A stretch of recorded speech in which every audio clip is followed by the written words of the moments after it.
Dear colleagues, welcome to the session Exams with or Without Borders. In this conference, we talk much about making learning engaging and motivating so that students enjoy the process of developing communicative competence. However, an integral part of learning English is testing and assessment. And if to talk about high-stakes exams, for example, those that students take in order to be enrolled in a Russian or foreign university, it's important. And we also, in this context, need to discuss what these exams test, the professionalism of teachers who can successfully prepare for their students for these exams, as well as the objectiveness of assessment and its link to the school curriculum, because we need to test what we teach and vice versa, teach according to what will be tested on the exam. In this session, we will learn about international language exams from an official item writer and assessor, Svetlana Gergitsopoulou. The second speaker, Maria Verbitskaya, the top Russian expert in language assessment and the person who is in charge of Russian national exam, we will call it RNE. She will talk about this exam, what it tests, its impact on learning and teaching in Russia, and the coming changes in the exam. The third speaker, Andrew Mishin, teacher with many years of practical experience in preparing high school students to exams. He will share his perspective on RNE and international exams, what is difficult for Russian students. Andrew is also a teacher trainer, so he will highlight the issues that school teachers face preparing for exams. I will now introduce speaker one, Svetlana Gergitsopoulou, an international exam expert who will talk about these exams. Hello and good evening, ladies and gentlemen. It's really an honor for me to do this introductory presentation and to talk about the international English exams. And I think it's quite a difficult task because we've got a lot of them. We've got a lot of international exams to test English skills. Like, I mean, all of you probably, we all know Cambridge exams. We've got Pearson exams, Anglia exams, and Sitting Guilds and Language Cert, right? And sometimes it is difficult. It's quite a lot. And on the one hand, they do follow strictly the requirements of the Common European Framework of Reference for Languages. At the same time, they are a little different, okay, as to the tasks, okay, and what is basically, I mean, what the tasks include, okay. So I've got this little wheel. It's not a wheel of fortune, but I've taken it from a website that I list here at the bottom on the right-hand side. If you are ever interested in and you would like to, broaden your knowledge about the international English exams that are, some of them are accredited in the UK, others are in the US, and even in Europe, there are exams that are accredited in Europe. And you can visit this website, and I would like to share the actual website, okay, to see how it works. So it's a little... to be, you could be a little playful and check it out. For example, if I want to see if I've got, for example, if I'm a student, right, and I want to check how valid is my proficiency, right? So I can insert the data, press submit, and check it out. So my proficiency is valid, all these grades, in all the other awarding organizations, okay? Or if I want to do language cert, right, and I'll do submit, and I've got, again, the wheel is turning, and I can be sure what my qualification and my level of English is valid through other awarding organizations. And some of the students can even print this, okay, for their own reference. Okay, but let's go back to my presentation. So, on the one hand, we've got this huge variety. So how do we make sure, how do the people in Europe and everywhere in the world make sure that these exams are valid, right? So For this, in the UK, there is a non-ministerial governmental department called Ofqual, right? And what it has, it offers, it basically regulates the activities of all the awarding organizations such as Cambridge, Pearson, Anglia, Language Cert, and many others that don't only accredit the English skills. So if you ever visit the website of Ofqual and check out the register, you can, for example, you're interested in an awarding organization and you're not sure whether it's accredited and whether its certificates that it issues are basically valid everywhere else in the world, check the website. And once you search for awarding organization, you will receive the following data. So if it is accredited, it will have a recognition number and status as recognized. The same goes for the certificates. So for example, there is an awarding organization called LRN, Learning Resource Network, which is competing again with Cambridge and Pearson. And if you don't know whether this certificate of level 3 any valid and would be accepted to university, you would go and search for a qualification of the LRN with level C2. And again, the data will come out and you will see its qualification number and its status. It's being available to learners. Okay, so who does all this work? Well, we do have a lot of organizations that basically provide English exams in Europe and in the US and everywhere else, but they do follow a certain standard. So who sets the standard? One of the standardization authorities is the CEFR, the Common European Framework of Reference, right?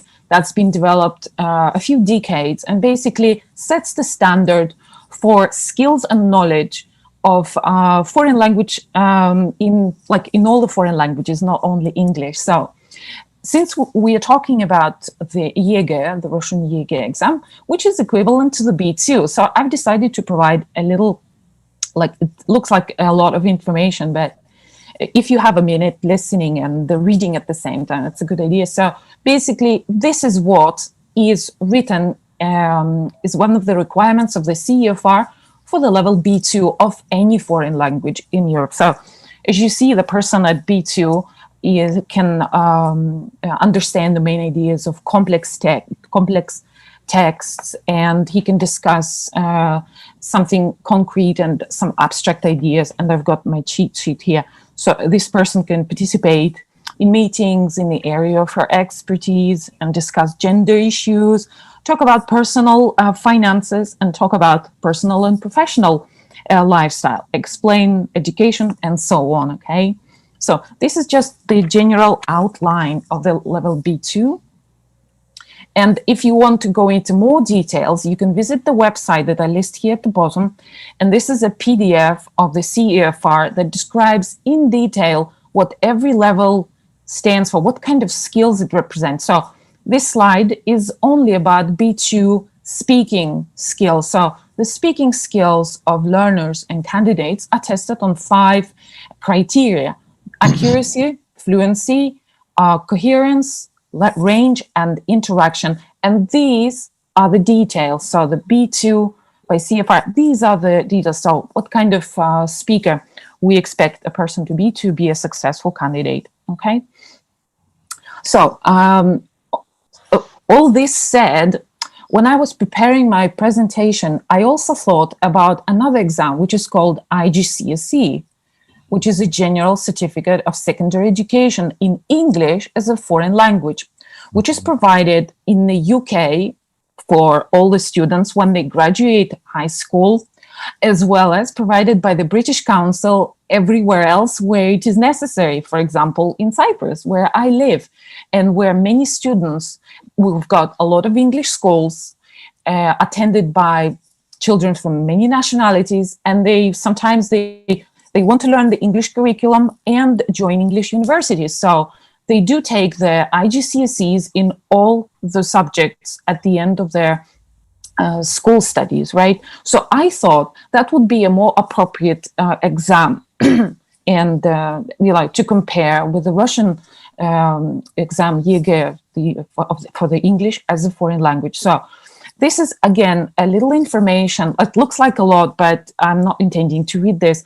Check out the objectives, okay, of this exam, the IGCSE. We've got objectives, assessment objectives for reading, writing, listening, and speaking. And as you can see, there are 4 or 5 of them for each part, okay? And sometimes the objectives, they're overlapping each other. So not all the reading objectives are tested at the reading test. It's not exactly like this. Sometimes the writing objectives are also tested through the reading chapter. So if I have a minute, I'm not sure if I do. Do I? Okay, good. Yes, I would like to show, like, because maybe not everybody is aware what it looks like. So, listening. I have this paper for listening. The listening for IGCSE. So check this out, guys. It's got multiple choice, right? 1 out of 3. Then there will be, I'm at the end, sorry. There will be adding 2 or 3 words, okay, for something that's been 4 short recordings, okay. Then there will be another one, filling in gaps, okay. And then there will be matching, so like summarizing information, grasping the meaning, and matching the speaker to the general idea of his talk. And finally, like as I... yeah, just like the NIGA. Fantastic. And then multiple choice. So for this, what are the criteria? So when this paper is assessed, just a second. Yes. Can you see it? Yes, yes. See it. So these are the answers that are like answer sheet, which is used by the assessor, right? The markers, basically. Okay, so what I've noticed is for this question 1A, we've got this kind of option. So any of these is considered correct. Okay, any of these, you can have a variation like with a PM or 6 feet, and then PM, which is not important, necessary. Okay, so there are quite a few variations here. Okay, this was more straightforward here. So the same goes for reading. And the same, okay, writing obviously, but for reading the same goes. So there are variations of answers. So sometimes a student has a little freedom to write in one way and then maybe a couple of other ways his answer, and that would be accepted as the right one. Well, I believe this is all for me. It was, I don't know if it was short or not, but I wanted to keep it short because I guess my colleagues have more important things too, because they deal with yoga mainly. So you're welcome with any questions. Actually, I have a question. On the slide, I saw listening, reading. What about a use of English section? Is it a must for international exams, or some exams have it and some don't? Yes, actually, I did the reading part, which is like many times use of English is incorporated in the reading. Yes, it is. It is basically tested even in the IGCSE, where you need to. There is a short text. I can share it. Just a second. I have it. There is a short text, and a student is requested to. You see, okay, we start with texts, right? Okay, we start with texts. That is reading, yeah. Yeah, that's reading. And again, there is no multiple choice like all the time. So you see this, the students are expected to provide an answer. That is again, similar to IELTS, yes, I think, yes. So it's somehow integrated, use of English plus reading. Yeah, right, just a minute, right. I'll show it. Yeah, it was here. There is separate part, yeah? It was like in the beginning where you... Somewhere. No, when you're nervous, you never find what you want. But use of English, it's not explicitly, like, check it out. We're watching it together. Do you see any explicit, like, stated use of English? I think it is incorporated there. Oh, yes, yeah, all incorporated. Yeah. What is supposed, for instance, when having IELTS test, for instance? Yeah, exactly, like an IELTS. Yes, yeah. I have one more question about about maybe you will share your statistics. Assessing Russian students, can you point at generally the weakest and the strongest things of Russian students? I would first of all, I'd like to compliment on all the Russian candidates that I don't know if some of the teachers that we did cover, we really loved you with LRN when I was an assessor at LRN. They all they aced the exams of LRN. That was absolutely amazing, guys. I was so proud of my Russian candidates. Yes. Because I work as a business development manager for the Russian market for the LRN. And I was preparing the teachers to be the invigilators and to be the speaking assessors of this exam, okay? And the exam is standardized. It's standardized by the CEFR. And they were all so punctual and so responsible. And they aced it. Yes. I was absolutely amazing. Yeah. Well, we did have different levels, but they were very good. So, as for the other side, like the weakest part, well, I can't really say, they were really good students. I think it's always a little bit the writing. It's always a little bit the writing, because the speaking part is kind of, well, we did a few B2 and C. It's usually the writing part. Yes, I think at Cambridge also writing in the worst part. Yes, is the worst part at Cambridge, yeah. And in R&E?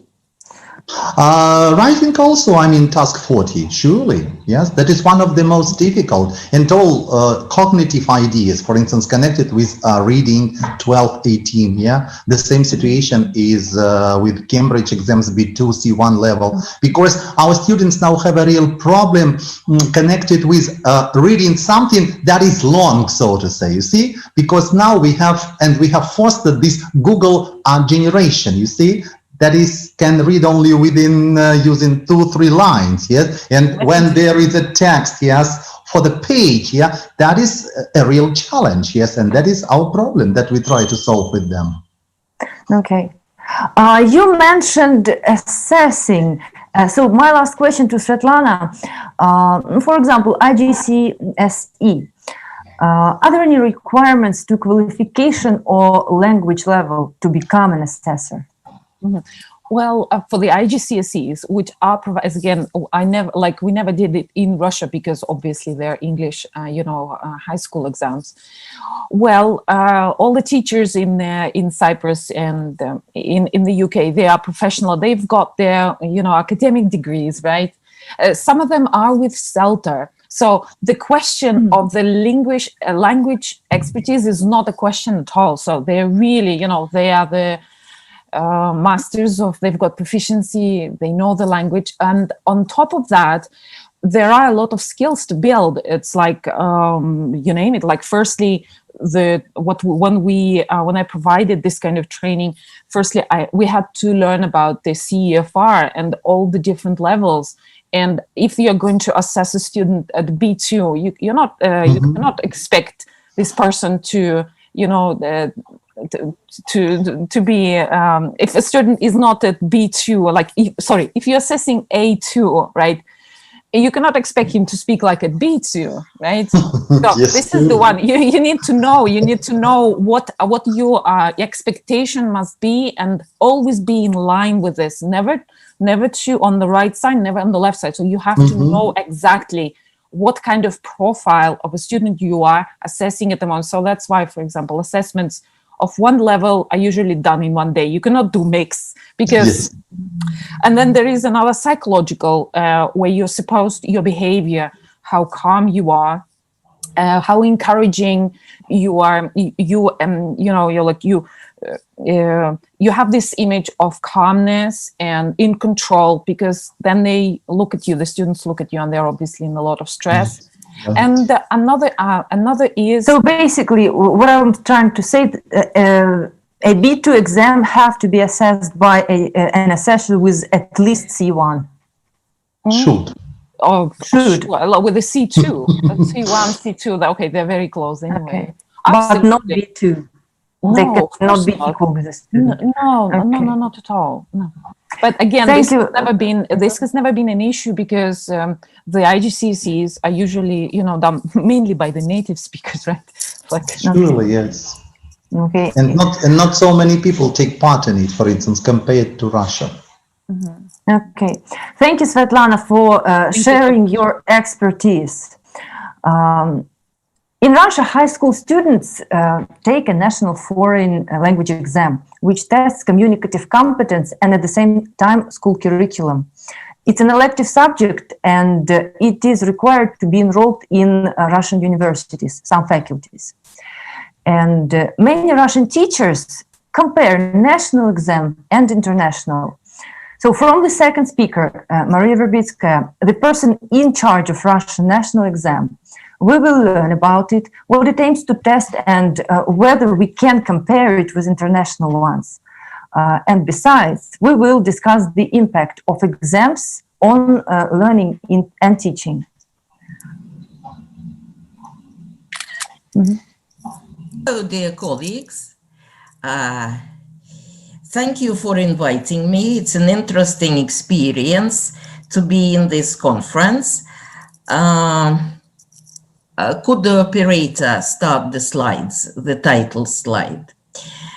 It's not an easy task to pack over 100 years of international testing and almost 20 years of Russian experience into a 10-minute presentation, but Svetlana has brilliantly managed to pack all the international exams in a 10-minute presentation, so I'll try to do my best. I would like to bring home a few points concerning the comparisons of Russian national examination and traditional exams in Russia, Russian national examination and international exams, and say a few words about the future of Russian national examination. The next slide, please.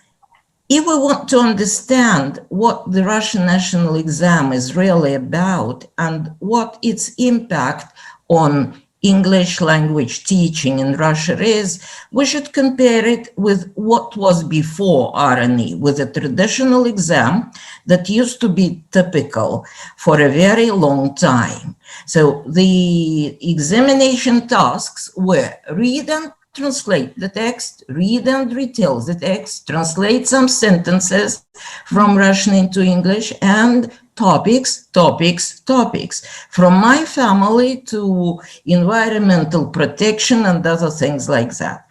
The exam was fully reproductive. It was only reproduction and highly subjective assessment.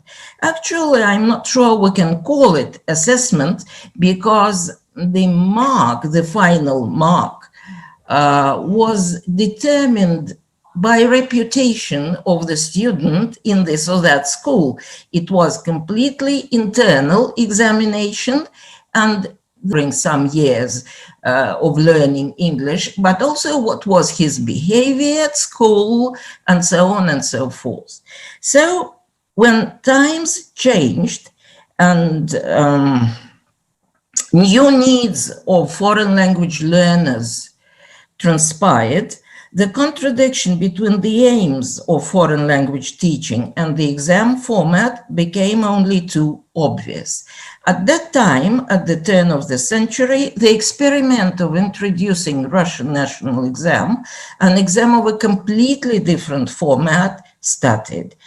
The year 2008 was the last year of the experiment, and in 2009, the Russian national exam, or ЕГЭ as we call it in Russian, became a must for all school leavers. Since then, to get their general education certificate, students have to pass 2 mandatory examinations in Russian and in mathematics, and 2 or 3 other examinations of their choice if they want to enroll in this or that university. And universities enroll students on the basis of their Russian national examination results. Some of the universities are allowed to have their own supplementary exams. So what is tested in Russian national examination? See the difference. Read and translate before R&E, now listening comprehension, reading comprehension, grammar and lexis, or what is called in international exams the use of English, writing and speaking. So it tests comprehension and production, and the assessment is much more objective. First of all, because it depends on uniform criteria. Secondly, because we have specially trained examiners, examiners which take a course in assessment, in control and assessment, and get ready to become assessors in the examination. So the levels of tasks do, to some extent, they do coordinate with the common European framework of reference for languages, but R&E has several levels within this examination, from A2 plus to B2, because the programs at our school are different, and the students have different number of hours per week of any foreign language, English in our case. So what can we say about the Russian national examination as it is now? It's a high-stakes, standardized, summative test, including tasks on reception and production. It assesses all the 4 skills. It uses both objective and subjective scoring. In one way, it is a criterion reference test because it measures mastery of well-defined instructional objectives specific to the national education standard. At the same time, it's a norm reference test because it is designed to measure global language abilities.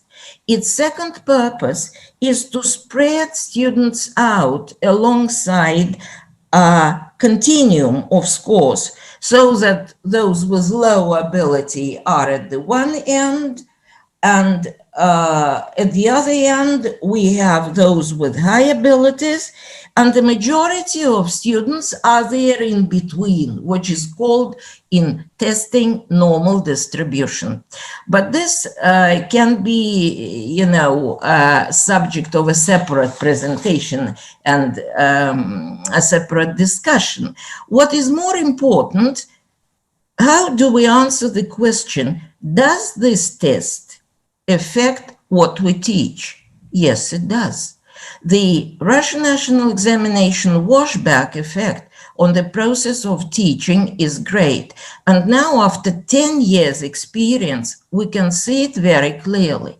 First of all, look at the left side of the slide. Was there listening comprehension? No. It was completely neglected. And the first problem that the schools faced in connection with the experiment on R&E introduction was they didn't have enough tape recorders. It was tape recorders at that time. And the textbooks produced in Russia and recommended by the ministry didn't have enough tapes.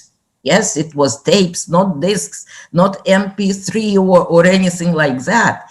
And it was only the examination which made the difference. The reading comprehension is viewed differently because before the Russian national examination, translation was viewed as the best way to check understanding.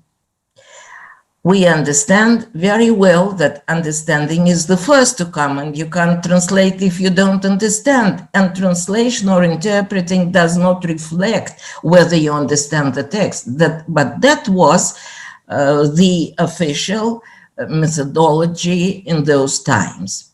Grammar and lexis, not translating sentences, but using grammar forms and lexical units in a communicative context. And writing and speaking, they were not part of the examination at all, because topics meant a text learned by heart, written and learned by heart. So speaking was partially used at the entrance examinations of the universities as a, small talk about where do you come from, and what was your textbook, and how many hours of English did you have, and it was the same all over the country. No writing at all. No writing at all. So I think that young teachers do not remember those times, and it may seem very strange to them what the university entrancees, applicants had to do at the examination. It seems very, very strange nowadays, although for the most part of our life we lived with it. Okay, the next slide, please. Now, a few words about Russian national examination as compared with international exams. We are testing the same basic skills, because mastering the language means being able to read and understand, listen and understand, speak, write, and use words and grammar structures appropriately. But we have different aims and different audiences, and we use different approaches as a result of that. And now I would like to quote Cambridge Exams website. A B2 first qualification proves you have the language skills to live and work independently in an English-speaking country, or study on courses taught in English. And the key words here are in an English-speaking country.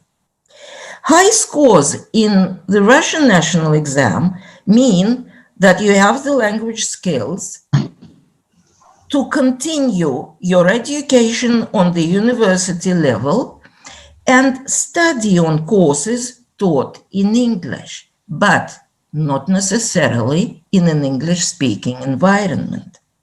And as a result, we lay much more emphasis on the cognitive aspects of foreign language teaching and developing students' ability to autonomous learning the foreign language through life, like we with Andrei Valentinovich have been doing all our lives. Yes. Yeah, live and learn. And every day there is something new. There is some new word, or all of a sudden you learn that, you have to change your grammar a bit, or for me, it's the problem to get used to pronouncing the word suit like suit, and students like students. Yes. If I make an effort, I can do it. But if I don't make an effort, it is different with me, Okay, so we are interested in developing the meta skills which will help our students to master the language without the benefits of English-speaking environment. You may think that what I'm speaking about is very far from real life. No, it is not. And I'll give a very simple example. At the slide, you can see two quotations from the Cambridge Dictionary. No, back. It's not Shakespeare yet. We have not come to C2 with Shakespeare. It's only, B1 and C1 there. So why do I want to show these words to you? International exams are based on the Common European Framework of Reference, and Russian national exam follows the framework in spirit, but not in word, and not in every word. And I mean it both metaphorically and literally. We do not depend so much on labeling the words and using lists of words for different levels, and we do not stick to the lists given in international exams. Surely. In fact, we have many linguistically and methodologically valid doubts about labeling words according to levels. Have a look at the word scientist. It is labeled as B1, but the word science is A2. And if a student knows the word science, and a student has to learn it because it's a name for one of the school curriculum subjects. Why not learn scientist? And then the content-based approach makes us think of the subjects on which our students should speak. And scientific development, famous scientists and their and what they did for the science, that's an important part of our 7th, 8th, 9th grade curriculum. So the word scientist is absolutely necessary. And our student can't wait till the 10th or 11th grade to learn the word scientist.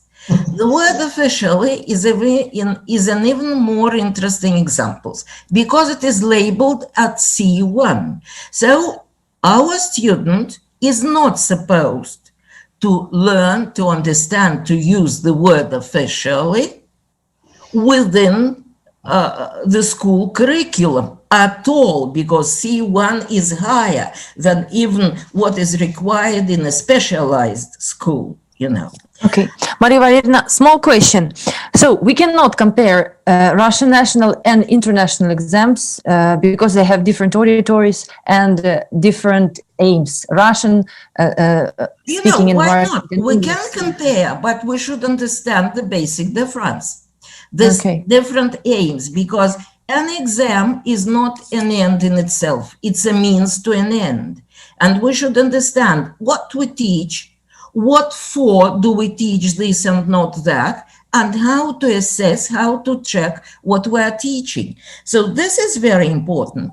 And that's why for us is very important the concept of языковая догадка.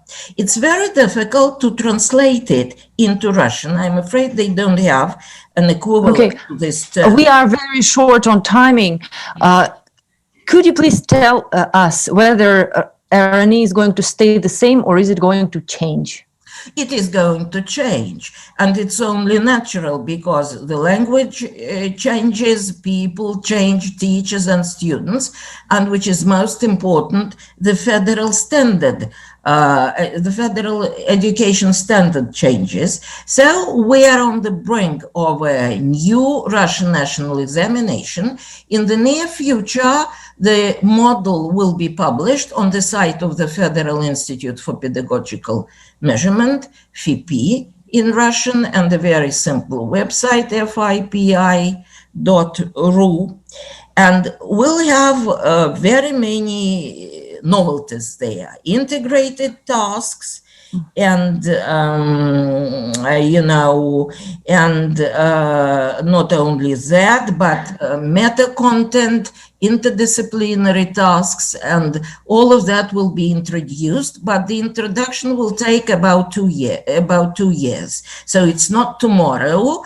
The Russian national examination in the year 2021 will be the same as it used to be for 10 years, but in 2022, it will start to change. Some new tasks will be introduced, but after a very long discussion, almost 2 years discussion and a lot of pre-testing. Now, perhaps, yes, the final. Now, the next slide, please, and the... Yes. Unfortunately, we don't have the time for it. We have 10 minutes left.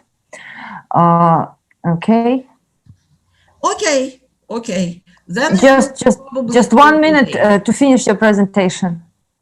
I would like, with a little help from Shakespeare, to answer the question which I posed as the title, to test or not to test. That is the question, whether it is nobler in the mind to suffer the slings and arrows of outrageous parents, or take arms against traditional assessment, and by testing end it. Norm reference tests, no more topics, no more translation, and by RNE to say we end the heartache and the 1,000 natural shocks that entrance examination brings to examinee. 'Tis a consummation devoutly to be wished. And the next slide, please, the final slide, where I say thank you for your attention. And still I say that teaching comes before testing. So please get acquainted with all that our authors offer. And here are some of what I can offer as a result of my teaching career. Thank you very much. Thank you, Maria Valerievna. So basically, the question of to test is not to test is not anymore important. The important question is what to test. Okay. Now I will pass the microphone to speaker 3, Andrew Mission, a high school teacher with the most prestigious federal award, who has been successfully preparing high school students. And he will share his experience and talk about strengths and weaknesses of the exams from students' perspective and from Russian teachers' perspective. Thank you very much. I'd like to share my presentation. Can you see it? Yeah? Yes. Okay, that's great. Well, dear friends, dear colleagues, from the very beginning, I would like to point out, and by putting particular emphasis on it, that I'm on the same wavelength both with the authors, developers of the Russian national exams, and those who find Cambridge and other international exams one of the best ever created to test our students' language abilities. And now, being all ears, by the way, having listened to both glorious speakers, thank you ladies very much, while I can say for sure that we are all on the same side. We really understand each other. I think, so to say, see eye to eye. Well, both Russian and international or Cambridge exams, as we got used to calling them, provide, from my point of view, riveting leading ranges of English language qualifications. These exams are backed by outstanding support for learners and teachers and by deep national and world-class research, consultancy, and surely quality management. That is self-evident for us. That is, so to say, axiomatic. And for me, as an experienced English teacher, these exams accurately reflect on a great idea of high standards we have in education. And that's great, because learning English is more than just exams and grades. It's about having the confidence to communicate, first of all, and access a lifetime of enriching experiences and, I think, opportunities of our students and for our students.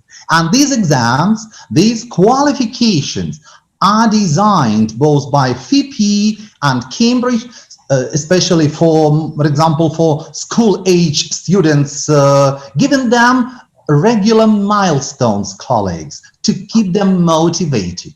Those who work with teenagers nowadays, with teenage students, they know that today's young people are really eager for setting pragmatic, as I call them, down-to-earth aims and targets. And assessment, good and valid assessment, helps schools and students to reach the high standards in all these pragmatic objectives. I've been preparing for Cambridge exams for more than 25 years and for Russian national exams for about 20 years, since those early years of 2000 when we all started YEGE in the Russian Federation, and can say for sure that both exams have always been excellent for my student. and patently obvious, so to say, they have become valid, trustworthy, and infallible tools of assessment and evaluation. And it's also worth mentioning that all at Cambridge, first of all, assessment English, and at FP, all specialists, they constantly review the exams. They provide, so to say, all ideas of ours and theirs to ensure the exams are accurate, relevant, and fair. And I can confirm that the authors of the Russian national exam listen carefully to feedback from test takers, teachers, experts, and other professionals in the language learning and assessment world. Sometimes this feedback leads the developers to identify areas and where there is a demand for improvement, serious specification. And I'm so to say happy as a humble teacher that I have taken part also many times concerning some new details, some subtleties, peculiarities of the Russian national exams. And both exams, I mean Cambridge exams and Russian national exams, are both in constant progress. For example, Cambridge exams in 2015, proved it for an entirely new exam format. By the way, the same situation is with the uniform state exam in Russia. As we have just learned from Maria Valerievna, that we are having a new 2022 new format of the Russian national exam. And again, take into account, dear colleagues, that developers, the authors, are ready to discuss this model in a professional way and not merely make us accept this exam saying we have done our part and so it's a full stop. No, no, no. First and foremost, dear colleagues, to give all profis a great opportunity to talk it over. And I hope that pre-testing will be a vital element in this new format examination development process. Because I think that trialing exam materials helps ensure our exam is accurate and fair.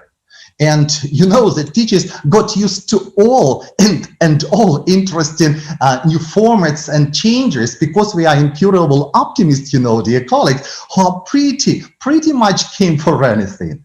And speaking about true merits of the Russian national exam, I would like to accentuate, to stress that there are in reality a host of advantages that have brought about global, so to say, all over Russia, positive changes in the field of our national ELT. And dear Maria Valerievna has already mentioned some of them. Nevertheless, for me, as a practical teacher, I outline 4 values that have been playing a very important part, have been of paramount importance, yes, in my teaching career, so to say, because as you have already known, yes, I have been preparing students, yes, for so many years for these exams. Well, 4 values. Value number 1 for me is of great importance, that is called an activity-orientated approach. Surely, it is out of the question that practice makes perfect, and it's important that during all 10 years of learning English at school, our students are involved in a lot of hands-on activities. And it coincides, by the way, with YEGA requirements and specifications. Well, we don't have anything to learn by heart, yes? We should everything what we have in exams to implement, to put into practice, yeah? And that is really great. And by the way, you can scrutinize thoroughly the English formats of our, for instance, neighbors in the Ukraine or in Belarus, for example. That is what I do with my masters at Tver State University, future teachers, yeah? Well, and you will understand that Russian national exams wins. Definitely wins. No tests, you see, as we can imagine them. Text. I'm sorry, I have to interfere. We have just very few minutes left. Yes, I understand. Text, okay. focused approach. Transparency also plays a great role, because transparency for me, that is openness, yeah? And that is, again, very important. And I here can say for sure is that Russian national exams and international Cambridge exams coincide perfectly. Well, this slide is a very good, so to say, justification, very vivid justification. One and the same student in the 10th class, in the 11th class, and then when she is a student of MMCO, that is this autumn. Well, you see this development, and I think that Cambridge, together with Russian national exams, that is a really great idea, what I call in my presentation, deriving strengths from diversity. And I do hope that it will really help students. I think any test can be used either as a kind of assessment of learning or an assessment for learning. And Russian national exams and international exams are exams surely without borders, dear colleagues, in our global time. They are created to be another effective tool to bridge the gap between school reality and young adult life. And 3 questions, rather important for your students, get them to ask, while preparing and gearing up for different exams. Exactly how good is my English? What progress have I made towards my learning goal? And what do I need to do next if I want to improve? Thank you, colleagues. Yes, really pressed for time. I understand it. Yeah, thank you. Thank you very much. Your expertise, I still have to ask a question. Short. What is the hardest part of Russian national exam for students and for teachers? Yes, here I have prepared, by the way, my favorite slide, if I can show it. Yes, this one, you see, they are the problematic, so to say, spheres for my students. And what I have italicized in different colors, yes, they're called problemny or problems assignments, yes, they are 2 tasks for my students, you see, because usually my students get one of the highest scores, you understand, yes, and if they get 95, 96, 97, yeah, well, out of 100, of course, that is great, but still, they have problems with reading. This interactive reading is a great real challenge for them. Yeah, I have already said that is a Google generation, and that is a real challenge, a real obstacle, so to say. And of course, writing, yes, not understanding the format of our essay task 40, but first of all, given to your opinion, first of all, reasoning, you see, well, correct, proper, in a good way, that is a real problem, but still we are doing it, yes, and trying to cope with it. Yeah. Maria Valerina, does it correlate with official statistic? Microphone.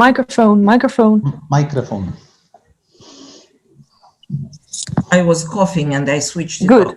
Okay. Good. Now, it coincides completely with the official results and with the official viewpoint on what we write in all our articles and books and recommendations. Yes. So writing is the most difficult part. And reading is difficult. The third test, the third task in reading is difficult. And these are not communicative difficulties. These are cognitive. Absolutely right. You know, it's not that they don't know the words. They know a lot of words, but they can't connect ideas. And that's the problem. Will this cognitive challenge will only be harder in a new version of exam or less? No, I am afraid that the cognitive challenge will increase because it will be interdisciplinary, not only. Thank you for the good news. But something else, yes. All teachers got 10s after that. Thank you very much. I would like to make a short summary of our 3 speakers that RME correlate with international exams. However, it is different for many reasons, and it will develop not outlooking the international exams, but according to its own direction. It has positive impact on teaching and learning, and we are going to mend these sections, changing the national exam. Yeah. Also, I would like to tell to our audience that at the end of our conference, we will talk to Maria Valerievna again, and we will be able to ask more questions about Russian national exam and how it's going to change and what should we prepare for in order to help our students. Thank you, dear colleagues. Thank you, dear colleagues. Yes, it is a pleasure seeing you, yes, and to have listened to you. Thank you very much. Thank you. Thank you very much.